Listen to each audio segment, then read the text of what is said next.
เอากราบสวัสดีพ่อแม่พี่น้องปองปายทุกคนนะพี่น้องเนาะเพราะว่าพี่น้องฟังไทยหรือฟังลาวนะพี่น้องเนาะอันนี้ก็คือเป็นการตัดหญ้านะพี่น้องเนาะ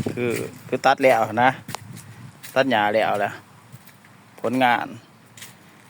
นกสีประมาณนี้เนาะจักละเอียดบ่ละเอียดเนาะกสีประมาณนี้แหละนี่ตัดแล้วเบิดเลยตัดแล้วเบิดอันนี้ก็ที่เป็น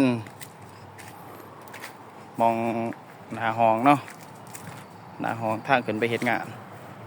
พุ่นตัดมาแต่พุ่นเนี่ยแล้วก็แถวปั๊มตัดแล้วเบิดนะแถวเฮาก็สิไปรีวิวให้เบิ่งแถวปั๊มเฮาตัดว่าละเอียดสำไรเนาะต้นไม้หลายเด้อพี่น้องเด้อแถวนี้เด้ออันนี้ก็สิเป็นหน้าห้องเนาะพี่น้องเนาะหน้าห้อง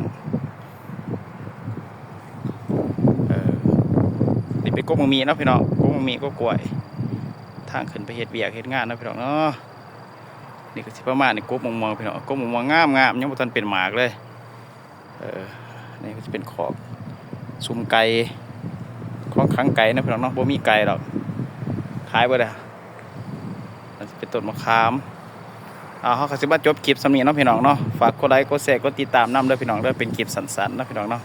ผลงานเล็กๆน้อยๆเนาะพี่น้องเนาะขอบอกขอบใจกับพี่น้องหลายๆเด้อที่กดไลค์กดแชร์กดติดตามให้เนาะตอนนี้ละจบคลิปก่อน